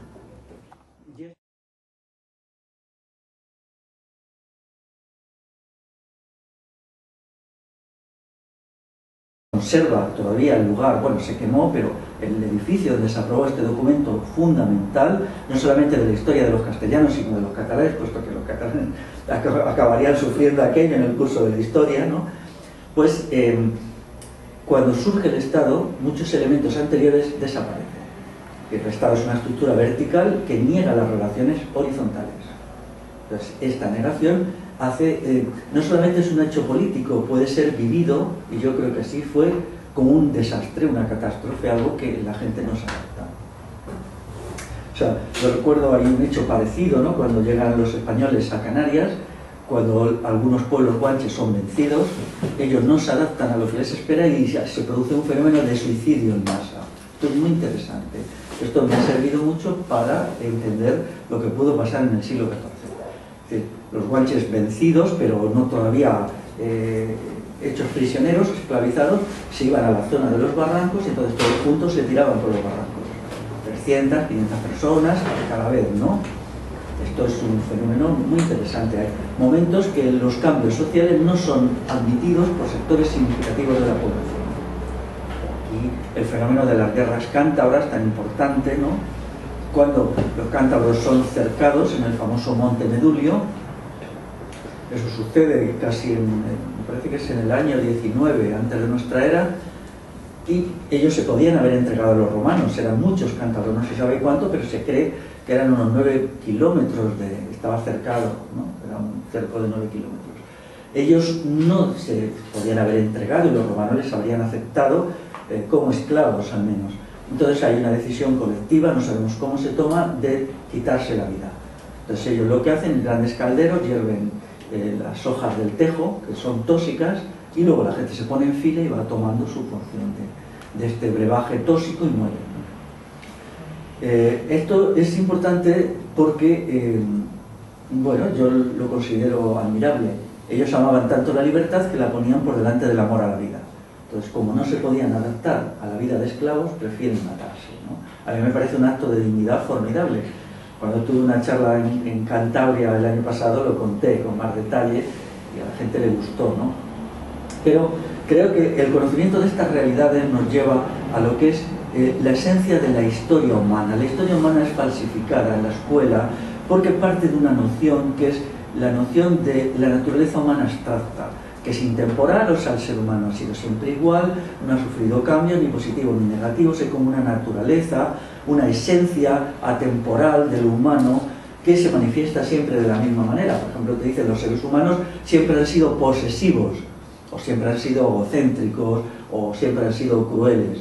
Y entonces esto, dado quizá una de las hipótesis que yo manejo, es la surgencia de los estados modernos, o todavía premodernos, ¿no? Hay una tesis que yo he desarrollado, que es, bueno, produce un colapso poblacional, hay un momento que es muy curioso, ¿no? Ahora en Inglaterra están haciendo estudios, por supuesto, la explicación simplona y fácil es que es la peste negra, ¿no? Están localizando la bacteria de la peste en restos óseos de muertos. Hace poco en un cementerio inglés se están estudiando, ¿no? Pero bueno, eso es completamente... la peste es una consecuencia, no la causa. Hay muchas más. O sea, la peste se da cuando las sociedades occidentales ya se habían hundido en el caos. O sea, se habían hundido en el caos mucho antes. En la península ibérica, casi 60 años de la aparición de la peste, en 1249, ya había un montón de referencias, ¿no? Entonces, quizá la emergencia del Estado. O sea, todos estamos de acuerdo, o sea, los historiadores, ortodoxos, la gente de tal, y yo, que el Estado actual surge en el siglo XIII-XIV. Nosotros lo que tenemos aquí es el Estado español, que es una derivación del Estado castellano, ¿no? Y el Estado castellano, su primer documento tal, es precisamente un año antes de la crisis, que es el ordenamiento de leyes de Alcalá, que llega un momento antes de la llegada de la peste negra. El rey que lo proclama es Alfonso XI, que muere de peste negra. Él muere de peste. Entonces, ahí, claro, todo esto, las explicaciones simplonas fisiologistas, la ignoran. Bueno, aunque no sepamos explicarlo muy bien, tendríamos que hacer como una pizarra y decir, bueno, ¿qué acontecimientos son importantes de la época? La peste, la emergencia del Estado. Ya muy anteriormente ya se anuncia, ¿no? También con las partidas de Alfonso X y todo lo que significa, qué cambios. O sea, un Estado no es cualquier cosa. Por ejemplo, quienes minimizan hoy la función del Estado no comprenden qué es un Estado. Un Estado es muchísimo más de lo que aparenta ser. Un Estado es una estructura de poder que puede cambiar no solamente las relaciones jurídicas, sino la forma de ser de las personas y la forma de pensar. De hecho, una parte fundamental del Estado es sus aparatos de aleccionamiento y manipulación de las mentes, ¿no? Entonces, tener en cuenta todo esto, qué significa y qué niega el Estado. O sea, el Estado en su aparición anula unos elementos anteriores, ¿no? Por eso, en el libro El giro estatolátrico ya una historia del Estado. Creo que nadie la ha hecho. Muy buena, muy buena. Una historia del Estado, porque aquí hay un hecho cierto que no podemos ignorar, que mucho antes de la existencia del capitalismo, en la península ibérica hay un Estado, que es los Reyes Católicos, ya es un Estado con todas las características. Anteriormente, incluso el ordenamiento de leyes de Alcalá de Henares, que la historia demuestra que no es así, ¿no? O siempre ha necesitado unas jerarquías, porque delegas en la jerarquía y te relaja. La toma de decisiones es un acto difícil, dramático, entonces la delegación es acto placentero, que es verdad que lo es, pero eso es solo una parte de la condición humana, ¿no? Entonces, en muchos acontecimientos históricos vemos que las cosas no son de esa manera, ¿no? Y que no siempre se prefiere la vida a la libertad. A veces la libertad es más importante que la vida. Y esto se manifiesta constantemente, ¿no? El caso más claro son los cántabros, cuando ellos deciden no vivir como esclavos y vivir libres, ¿no? O incluso ciertos sentimientos de cuando ellos son hechos prisioneros y los romanos les crucifican. Ellos mueren cantando, eso lo cuentan los historiadores, ¿no? No podían manifestar a sus vencedores ningún sentimiento de miedo, de dolor. Esperan, mueren cantando, como era su última victoria, ¿no? La última victoria sobre los romanos era demostrar que no les tenían miedo. No podían vencerles con las armas, sí, pero sí espiritualmente, ¿no? Y hoy, 2000 años después, nos ha llegado esa historia, ¿no? Estas son lecciones fundamentales, ¿no? La sociedad actual no es así. ¿No? La sociedad actual pone el bienestar por encima de todo, la supervivencia física. Bueno, de lo que sale de ahí son personas muy ramplonas, muy limitadas, personas mínimas, ¿no? Sujetos mínimos. Entonces, el Estado es una cuestión muy delicada, ¿no? Muy. También, claro, los cántabros eran un pueblo sin Estado, eso no cabe duda. Cuando se enfrentan al Estado romano, eso les produce pavor. No quieren, porque la explicación simplista, no querían ser esclavos. Bueno, eso es una explicación. Quizá no querían vivir en una sociedad con Estado, ¿no? Porque quizá no todos hubieran sido hechos esclavos.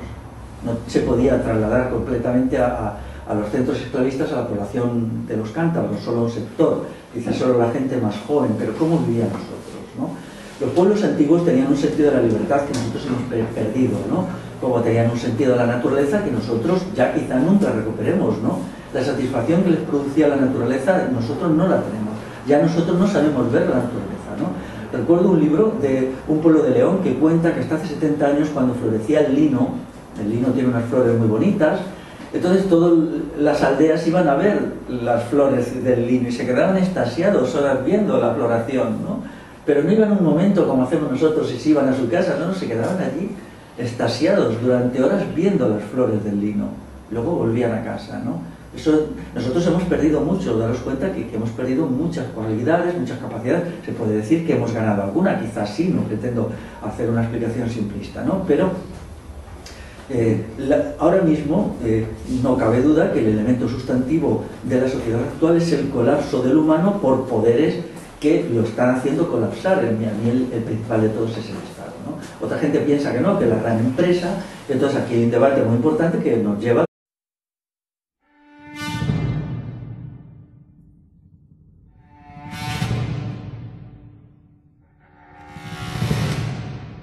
ha sido probablemente la mayor crisis de la cultura occidental en el sentido físico, que ha sido la crisis del siglo XIV, ¿no? O sea, eso estaría fuera de lugar. Yo dediqué mucho tiempo a estudiar lo que sucedió en el siglo XIV, cuando en algunos territorios europeos desaparece la mitad de la población. La mitad de la población. Se ha dicho que Aragón nunca se recuperó demográficamente de lo que sucedió entonces. Entonces, yo entiendo que el análisis del presente queda muy iluminado cuando se compara con experiencias similares del pasado. Pero claro, no se puede deducir lo que vaya a suceder en el presente del pasado. El pasado solo nos orienta e ilumina, pero no. Entonces aquí trataré de diversas crisis, por ejemplo, la famosa crisis del siglo III, el momento de declive del mundo romano, la crisis del siglo XIV, que para mí ha sido, bueno, sigue siendo un misterio que me hace, cuando yo pienso en ella, siempre me pone en duda mis conocimientos que pueda tener de historia, porque si alguien me pregunta escuetamente qué pasó en el siglo XIV, por qué pasó, no tengo respuesta. Es un misterio, ni la tiene nadie. El caso es que la población europea murió entre un 25 y un 50% según territorios en un periodo muy breve, que es más o menos 1348-1370. Luego siguió muriendo gente, pero ya menos. O sea, 20 y tantos años, luego siguió hasta finales del siglo, pero ahí ya murió menos gente. O bien, acontecimientos más cercanos a nosotros, como es todo lo que se ha falseado en la escuela, todo el proceso del siglo XIX, que es un proceso trágico, muy dramático, la Primera Guerra Mundial, de la que ayer hablé algo, no como guerra, sino como tragedia, como caos. Entonces todas estas cuestiones se iluminan, ¿no? Entonces, claro, porque ahora mismo podemos, aquí tengo esta cita que es del País de junio pasado, de un señor que se llama Ratchman, Gideon Ratchman, que dice: Occidente ha entrado en una era de ansiedad. Esto es muy interesante, ¿no? Esto es muy interesante. Comprender la situación actual, este artículo es decisivo, ¿no? Pero claro, una era de ansiedad, ¿qué significa una era de ansiedad? ¿Qué puede pasar, ¿no? Entonces nos puede iluminar mucho, sobre todo cuando son realidades muy nuevas que nos cuesta trabajo comprender, por lo menos a mí me cuesta, ¿no? Entonces podemos parar, se hace un debate y podemos seguir, ¿no? La parte tuya